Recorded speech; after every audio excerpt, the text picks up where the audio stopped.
Dr. Trina Spencer, it's so lovely to have you here. You're an associate professor at the University of South Florida. You've also got your BCBA. I wanted to speak to you a bit more on a focused area on ABA, applied behavioral analysis. Are you aware of the controversy? What is your understanding around this?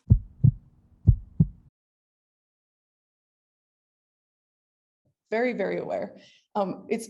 Okay, first of all, it's kind of interesting that this controversy is happening now, because I believe that it's existed for quite some time. And as a matter of fact, in the early 2000s, when I was, providing service in that arena, there were some questions, there were some things that I didn't care for myself. And I saw some poor examples of delivery of behavioral services. And it was really annoying to me because I could tell that some people were just like, ooh, let's learn this thing. And I was learning a few prescriptive kind of procedures, and people were really, doing a procedure without having a full knowledge of what was behind it. And I saw that then 20 years ago, and it bothered me then. And it was so clear to me that there was like services that were evolving and improving and adapting to our current conditions in society. And then there were some that were not. We were stuck like in the 70s and 80s. And it was so clear to me that when I went back to get my PhD, I was asked if I wanted to work at the autism clinic on campus as part of my training. However, I knew what they were doing in that clinic was, I would say, old and outdated, right? And so I said, no, thank you. I don't want to be a part of that. And that was 2006. So the same complaints that the neurodiversity or the autistic community has now about this therapy are ones that like people like me saw years ago and, have some concern, but the field is actually growing so rapidly. It's very, very difficult to kind of like control the quality as a profession, expands like faster than it really should. Mm. So do you feel that some of the controversy is still it's outdated, the concerns that I don't think the concerns are outdated. No, I think the concerns are absolutely legitimate. I think what's outdated is some of the what's the right word? Some of the procedures, I guess, because there's a reason for it. Like, I want to make sure that you understand that there's a good reason that they're using methods that are really simple and prescriptive. And that's because as a field, as a professional field, it grew so fast, you can't have enough people that have master's and PhD degrees being the implementers. So you have to hire like direct service providers who have very little understanding and training. And so what happens is you have this great science, this great knowledge that is distilled to being something like a procedure or a tactic, right? And that part doesn't always get delivered well, right? And that's actually where there's good and valid criticisms. Like, it's just poor implementation of a science because they themselves, the deliverers, are not knowledgeable enough, and there's not enough supervision or quality control, training, support, those kinds of things. And that's kind of par for the course when you've got kind of a new profession and it grows so quickly. Mm. Do you feel that, so speaking about the growth of ABA, the principles and the philosophy, do you feel that it has changed much over the years, or do you feel like the core beliefs are still the same from when it was developed? Okay, so that's a little tough to answer. So I'm actually going to answer it by making some distinctions. So applied behavior analysis basically has like four wings or facets. One is the philosophy of the science of behavior, and that's behaviorism, right? Behaviorism as a philosophy, that hasn't changed. It's there. Another one is the experimental analysis of behavior, and that's researchers who work in laboratories like Skinner. Like B.F. Skinner, he was an experimental psychologist, and he was the one who was doing, research in lab to try to identify principles very similar to like, like principles like gravity or, law of thermodynamics. That's the kind of research that experimental analysts do, experimental behavior analysts do. And then there's applied behavior analysis. And those people are generally researchers applying this science from the experimental analysis to behaviors that society considers valuable. And then there's the professional practice, right? Professional practice is supposed to be drawing from the EAB, the experimental analysis of behavior, and the applied behavior analysis to be able to create tactics or to implement them in professional practice. They do less in creating, but more on implementing them. Okay, so I would say the philosophy of behaviorism hasn't changed. Like, it is based on things like experimentation, empiricism, prediction, and control. Okay, but as the sciences, like the research arms, like EAB and applied behavior analysis, as they do more and more research, right, that then funnels into professional practice, yes, that grows, that changes, right? We get more tools, we get more strategies, we get more knowledge about what works. Because the profession is still new, what we have is some people trained decades ago, right, on the methods that were highly effective and, socially appropriate, maybe in the 80s, right?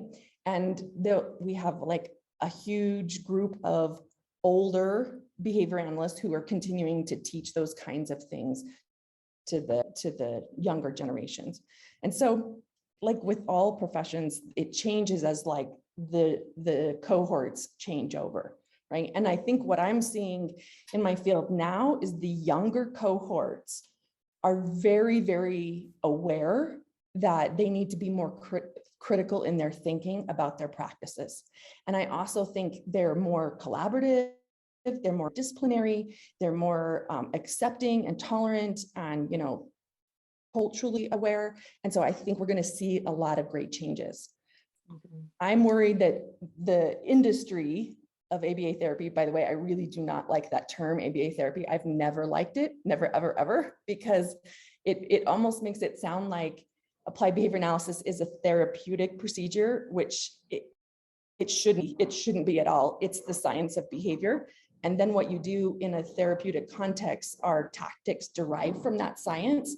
And oftentimes, I mentioned this before, oftentimes they're not really using the science properly. They're using as procedures that they say is based on science, right? But there's like this disconnect right there. And as a science, if your interventions are fully informed by a science, it would always be improving. And sometimes they don't, right? It's too prescriptive. And that's when we get ourselves in trouble. These like prescriptives, like, oh, I got to teach eye contact. It's like, why? Why do you have to teach eye contact? There's nothing in our science that says you need to teach eye contact. Okay. Right. So you have a great science.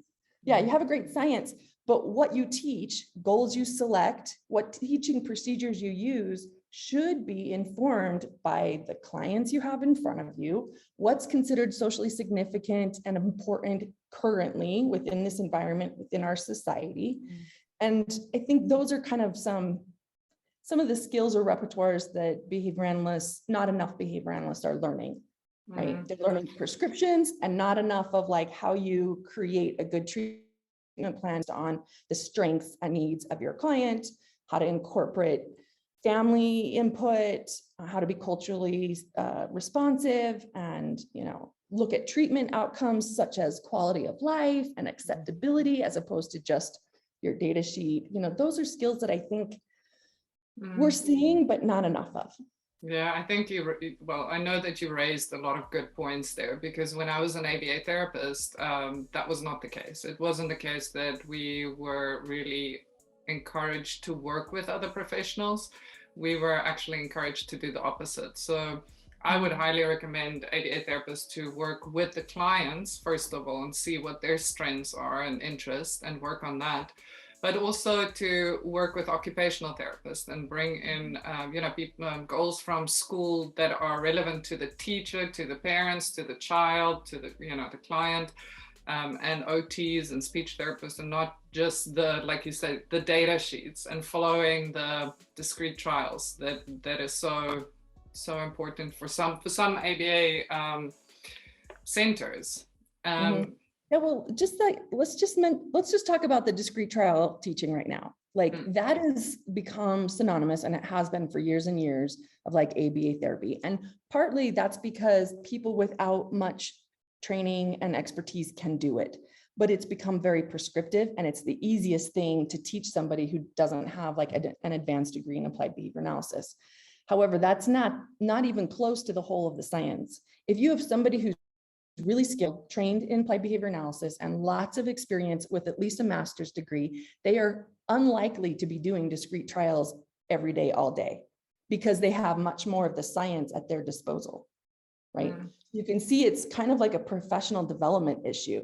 The people who are doing the services are the least trained individuals, and they're not the ones who are getting the understanding of how to work with other people, or how to incorporate families' input, or assessments that are, incorporate social validity, things like that. So you don't believe, sorry, this is a bit off track, but you don't believe that somebody like an au pair can be trained to do really good, provide really good support for somebody if they're not supervised by BCBA? Or do you feel that that person can be trained for an individual? So the phrase trained is not a trained or not trained. Do you know what I mean? It's degrees of training and degrees of expertise. Okay. So if we consider somebody who does not have an advanced degree or a certification in behavior analysis, like from the board, as trained, then what happens is possibly they don't do a great job. And then what happens is everybody who thinks that's ABA is going, well, that didn't work and I didn't like that. But really what they're seeing is somebody who's not very well trained. That's the reason why we have certifications in the first place, is to protect the consumers, to make sure that they have somebody really well trained. But there's a problem here, right? There's not enough BCBAs to provide the one-on-one service, so they end up doing the supervision, okay? But that transfer from supervision of a BCBA to somebody who's considered a therapist, there's thousands and thousands of therapists and a few BCBAs who are doing the supervision. There's not enough supervision. There's not enough training and support. Now, in recent years, the field has really worked hard to increase our supervision guidance. One of my friends and colleagues, wrote the book on how to supervise, Tyra Sellers, Linda LeBlanc. These are people that have invested a ton in the supervision of people. Now, I believe people who are well supervised, right, and receive ongoing training and support are likely to implement things well, right? But I still think without that certification and without the experience, the chances of them being able to do it, at the very best that the science has to offer are pretty slim. Okay, that's an interesting point, because I mean, we all started somewhere, right? And I started with somebody without any experience 17 years ago. And I feel like I did really well with not a lot of supervision from my supervisor back then, who was trained in verbal behavior, because I had the one child who's still one of my best friends now. But I was really focused on just her and helping her according to what she liked. So we sang a lot, which was detrimental to everyone that heard me sing. But it was really good for her because she really enjoyed it. She was engaged and she made progress, but it was a bit more natural, because then I went into ABA therapy and it was very structured, and we only had to go to, I'm sorry, wait, what you were just talking about, you did verbal behavior stuff, and then you said you did ABA therapy. I'm totally confused. What's the difference? Well, I mean, I formally got trained into ABA then after the VB training. So then I went into an ABA center and I went through all the different the different titles, I guess, as an ABA therapist. And then I became a supervisor and I went to America to do my supervising training. And that's, after a couple of years, myself and Annette we started speaking to a lot of autistic adults, and we moved away from it and we created AIMS. But I mean, some of the strategies will still follow, but lots of those strategies are more teach related. So teach strategies, a lot of visual strategies and those things. Mhm. I do think that I feel like there's a lot of growth that can happen. I just don't know, going back to the first question, if the name ABA has, because there's so much controversy around it, and you know, I believe there are issues that needs to be addressed. I just don't know, do you feel that there's a way that ABA can resurrect itself, and what do you feel like needs to be done according to also autistic adults' suggestions for ABA to survive this, or to become better, to grow? So that's a really great question. I feel like I have a lot of thoughts about that. My first one is, if I could go back, I wish we would not call it ABA, because it's not. It's a therapeutic set of tricks, right? And that's the problem, is that we need to differentiate the science, which is actually ABA, the applied science, from this clinics or this school, like you even said, your supervisor, your clinic, and that's what they called it, the ABA therapy and such. But those things are different. And so that's one wish, is I wish that we would have called it something else so that those things weren't synonymous, because the science has a ton to offer, and the science is applicable to speech language pathologists, OT, psychologists, teachers, whatever. They use it all the time, right? They use principles of reinforcement, you know, schedules of reinforcement, shaping. They use those things all the time. That's what the science gives us. And what you're talking about is a certain recipe of tools that somebody calls ABA, which it's not. It's just some tactics derived from principles, but may not actually have the fullness of that science in play at that very moment. Okay, so I wish that it was differentiated better, because I think that's part of the publicity problem. But currently, given what we are doing now, there's, you know, ableism is a real problem in most of our systems of care, right? We've been using the medical model to identify eligibility and diagnostics, provide funding, you know, to conduct assessments, identify areas of need, you know, and those things are driven by the systems that we happen to work in. We're working in these systems, and then we're trained in these systems at universities. So ableism is all the way through all those things. So we're kind of like, I don't know, if you can imagine, the ableist notions have been infused in our systems for so long, and we're breathing it in like toxins, right? So the people are somewhat poisoned, and the systems are the ones that contain it.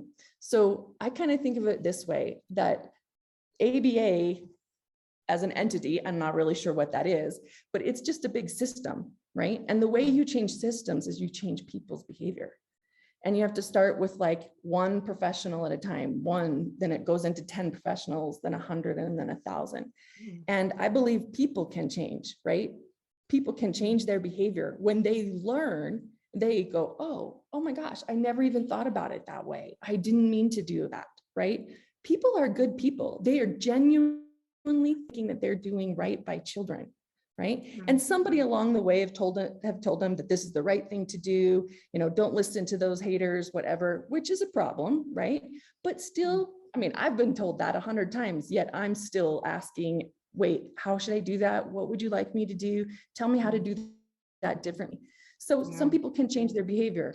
And I think if enough people, individuals, right, care enough to listen and to ask questions and to try out something new, it will change. Now, the system is going to take longer, but an individual can change their behavior overnight. They can learn what the autistic community says is abuse to them and go, oh man, I certainly don't want to do that. I will never do that anymore. What can I do differently? And then do it, right? People will change. And in fact, just maybe over the last year, I've seen a ton of change. I have been the keynote speaker to 2 recent conferences, and they've asked me to talk about this topic to behavior analytic and speech language pathology audiences. That tells me that they're ready to listen. They want to hear, right? And I've worked with my autistic colleagues to make sure I'm bringing the right content to them, right? Because what do I know? I'm not the one, it's not my voice that matters. And so I'm trying to be a conduit to the professionals who might be a little bit more okay listening to an insider who thinks this way than somebody who's saying this is abusive, right? So there's some fine lines there. I have also seen some papers. There was a really great article not too long ago on assent in JABA, Journal of Applied Behavior Analysis, which was super cool, like assent and how that applies to our autistic clients. There was also a paper published in 2021 that really talked about the neurodiversity paradigm and how we can align that with naturalistic behavioral or developmental behavior interventions. And by the way, NDBIs is really what I would say is the current best way to deliver like comprehensive acquisition training to young kids rather than discrete trials.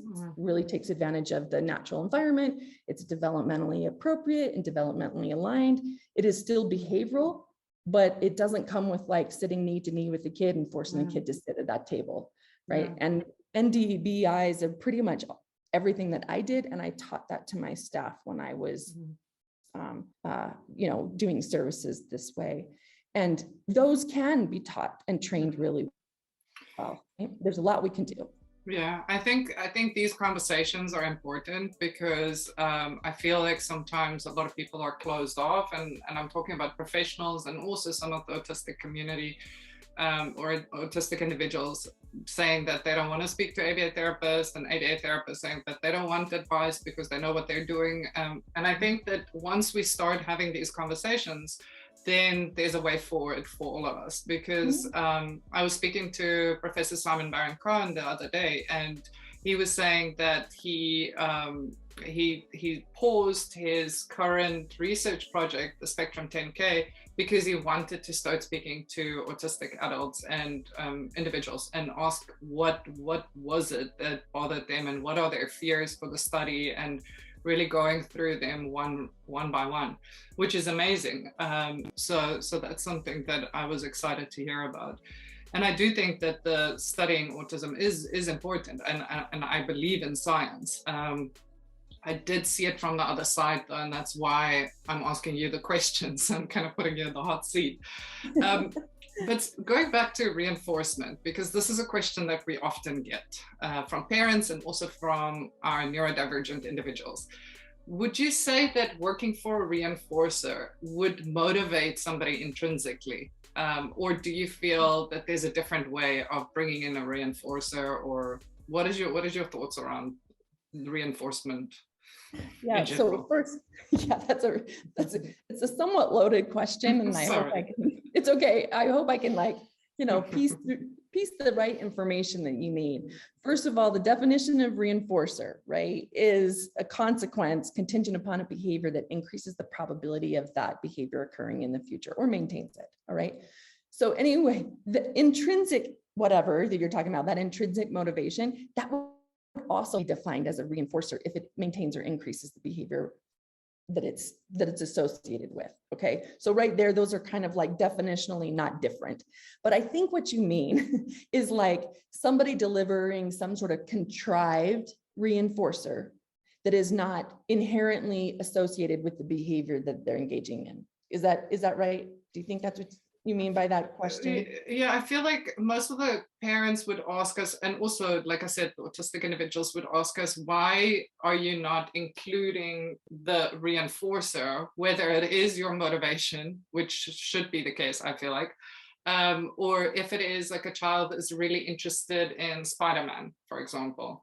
Why is the entire worksheet and activity or whatever they're busy doing, the concept that they're learning, why doesn't that go around Spider-Man and his wants and needs and whatever, dressing up as a Spider-Man, going out there, making Spider-Man moves?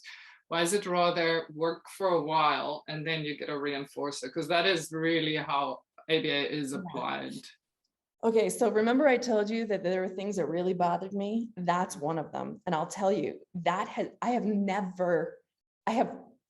shouldn't say I shouldn't never, because maybe I did when I was first learning, but those people who are asking those questions, I believe, are seeing poor examples of the science being implemented, because it is absolutely part of what we would want to do is to engage the children or anybody around their interests. And here's why.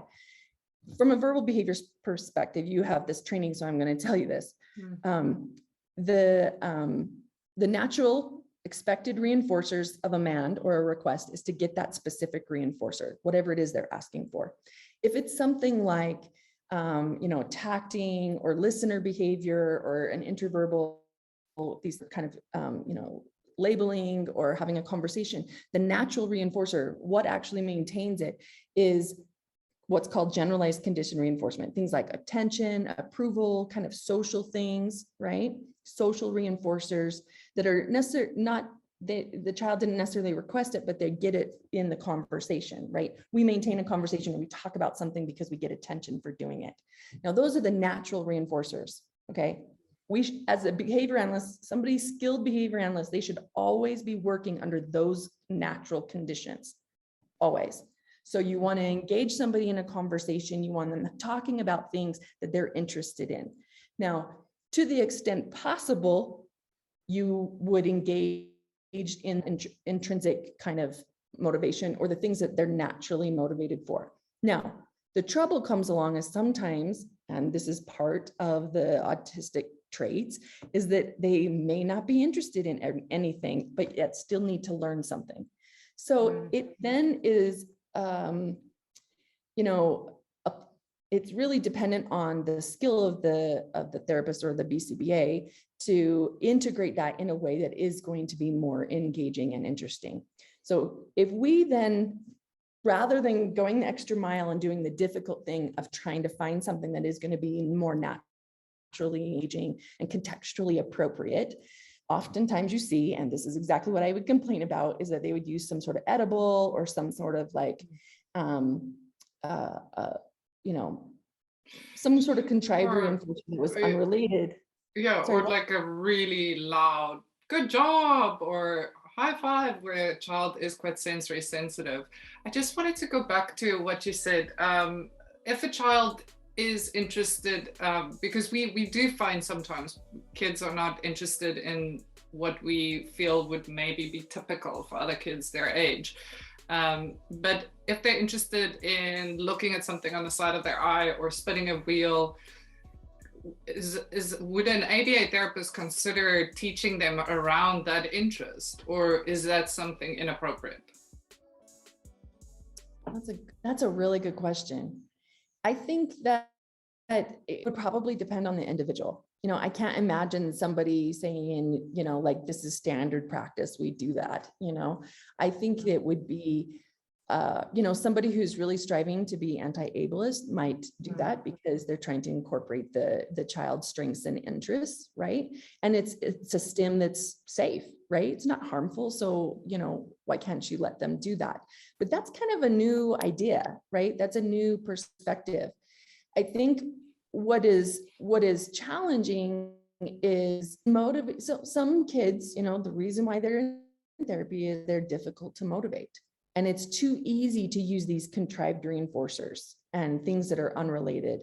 But I really, I know with the team that I worked with and the registered behavior therapists that I trained, I would be like, listen, if they're not into this, there's no point in pushing through it because it's actually being counterproductive, right? If you're pushing them through and they're not interested in doing the task, they're not learning anything, right? They're not learning anything. I had this one kid he was very, very difficult to motivate.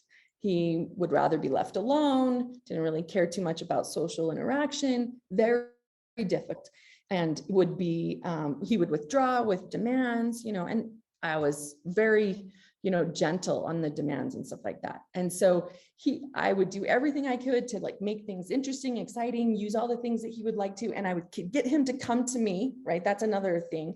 A lot of therapists go to them, here, sit here, do this, begin with demands and that kind of thing. But rather we should be, enticing children to come to us because that's their choice. Right? Then they have a choice in the matter. And if they come to us and like, hey, they are choosing to interact with me in what I'm doing, and I could get him for just a few minutes to interact with me, but then he would lose interest in that thing. And I wouldn't like force him to stay with me. I'd let him go. And then it was my job to find something else, right? Or to follow him and find out what he is doing, like what he is interested in, and see if he'll interact with me around it. He was very difficult to teach, but I would say, and we didn't get a lot of like trials, right? We didn't get a lot of teaching trials in, let's say, a 2-hour period, because his motivation was very fleeting and very selective. However, every single trial that we did get, and I say trial not to mean that we're sitting at a desk with need and doing discrete trials. I'm saying it's an instructional trial, an opportunity for him to respond. That's what I mean by trial. Every teaching trial with him was under the appropriate motivating conditions. So under the correct antecedent, the correct consequence, nothing contrived. It was all because he wanted to engage with me socially and he was interested in my attention. Okay. So maybe we got 25 instructional trials in a 2-hour block, which is not very many when, you know, the typical discrete trial format is like 200, 300 an hour, something like that. But every single one of those trials was clean and pure, and they were effective for him.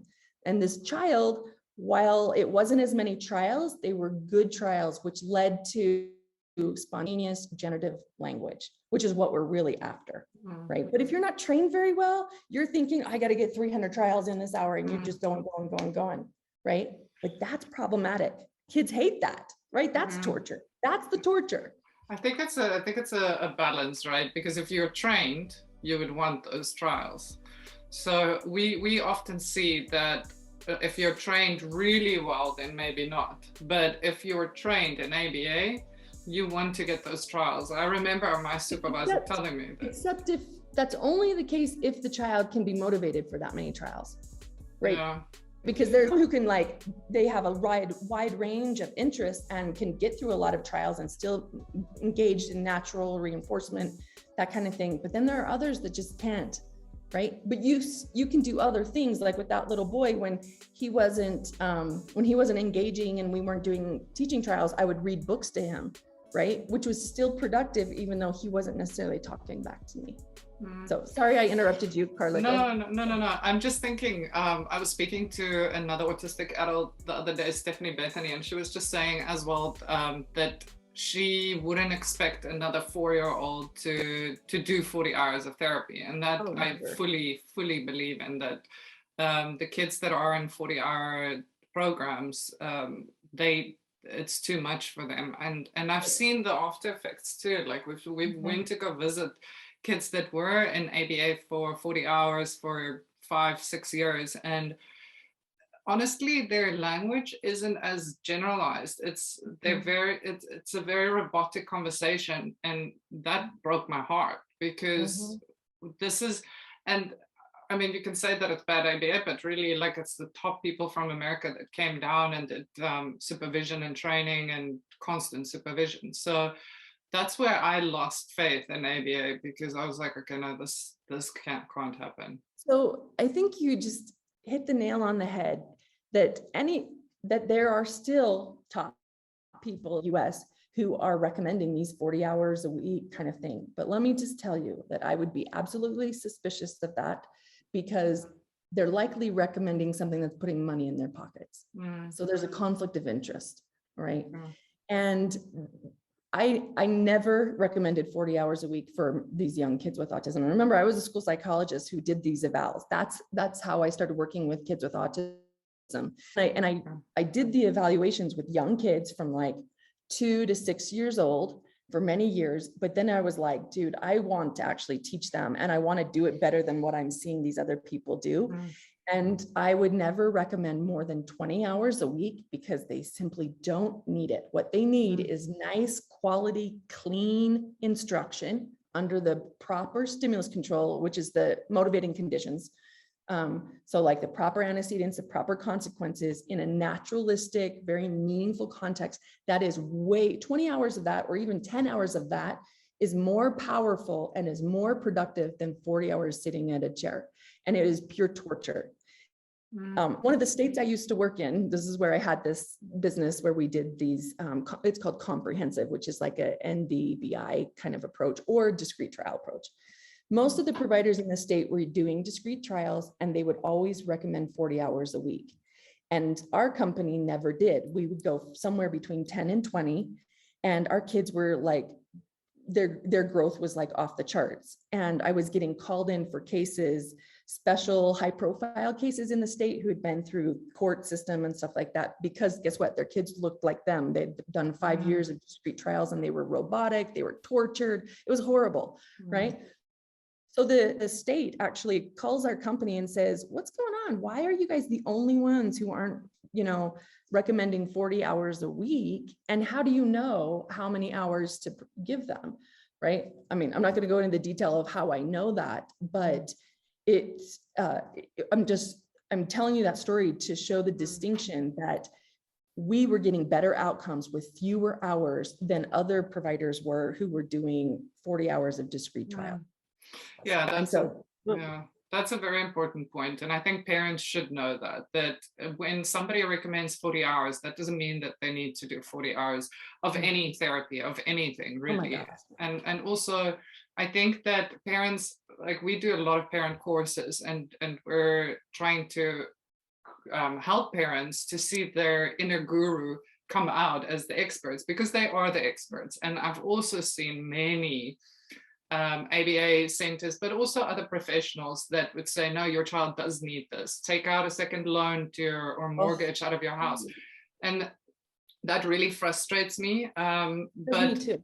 And it should, because I mean, that's not right. And I think that if a parent sees that their child's not happy and learning in a way that makes sense to them, then that therapy, doesn't matter what it is, isn't right for that child.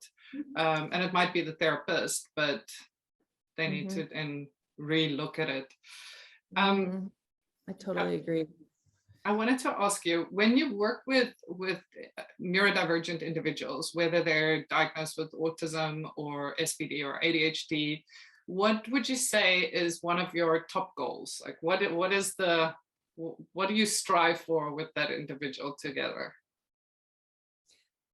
Well, obviously, I want to work on whatever it is they feel is important, whatever's going to improve their quality of life, right? And I have a lot of experience working with parents. When I was in New York, that's who I worked with, right? I was kind of the liaison between the school and the families, but I provided support to families. And I always did kind of like this intro meeting and say, well, so what kind of goals do you have for you and your child, or for your family? What would you like to see your child be able to do with your family? Sometimes they'd say, I'd like my child to be able to go to a restaurant with me, and actually sit at the table and eat dinner, or, be able to ride the subway, or, go to a party without like causing a scene, or little things like that. Whatever it was that the family said that was of interest and value to them, that's what it was that we would make our priority. I can't even imagine doing it any differently, right? I don't even know. I do know that it does happen. Like, here's what your kid needs. I'm going to do this, but yeah, my priority would be to find out what the family wants. Because if you think about it, that's applied behavior analysis is the application of the science to socially significant behavior. So we don't even know what's socially significant to our clients and their families if we're not talking to them about it, right?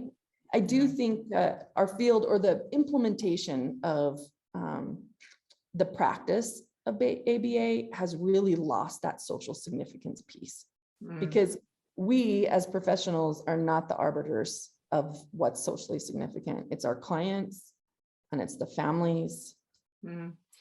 Their opinion matters, not ours. Exactly. And that's well said, because I feel like if you look at adults that don't have a diagnosis, it's kind of like socially accepted for them to do whatever they want. So if you want to stay at home the entire week and you only go out once a weekend, that's okay, because you're an adult. But we don't let our kids decide that, because now you said the example of going to a restaurant. Myself, I don't like going to busy areas, but that's okay, because I'm not getting pushed to do so. So I just go to very quiet restaurants in the middle of the week.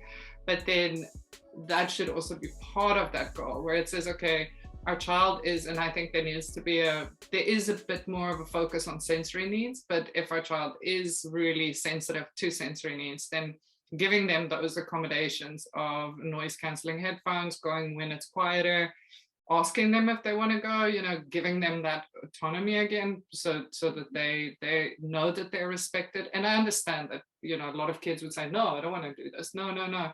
But giving perhaps a few different choices, or asking what you need when you want to go, because, mom really wants you to go to the movies with me, or whatever the case is. I think that is important. Is there anything else surrounding the controversy of ABA that you would want to discuss? What I really want people to understand is that the science is science, right? The science doesn't know what's socially significant. That's up to the mediator, right? Mm-hmm. The professional and the family and the client, they're the ones that have to do that negotiation. And so when people are rigid about things like eye contact or compliance, it just really irritates me, because there's nothing to do with the science, right? Mm-hmm. It has the science does not tell us that we should do that. The science does not tell us that we should use punishment, right? Mm-hmm. Those are decisions made in a social context. And that's the reason. But while that irritates me to no end, it's also the reason why I believe that we can change, and that there can be, because the science doesn't have to change. The science is the science. It's going to advance, it's going to be what it is. But our application of it in a more socially appropriate and socially accepting format or context, that can change, right? And one of the reasons why I think behavior analysts get really defensive about the criticisms is because they love their science so much, right? It's like they're so committed to it, they believe in it, they know how powerful it is, right? But there's a need to take a step back and to engage in some cultural humility and say, great, the science is still there, but can I deliver or apply the science in a more socially valid way? Yeah. And social validity is important to behavior analysts. We just haven't implemented those practices very well. And we don't do a good job of educating people the difference between science and its, precise implementation in this context, right? Mm-hmm. So I believe there's hope, and I do not want, autistic individuals and families of autistic children to throw out applied behavior analysis, but to be very, very scrupulous and do their homework and find out if an individual provider is going to follow the neurodiversity tenets. Things like, are they listening to autistic voices? Are they engaging their autistic clients and families in choice making, involving them in the decisions?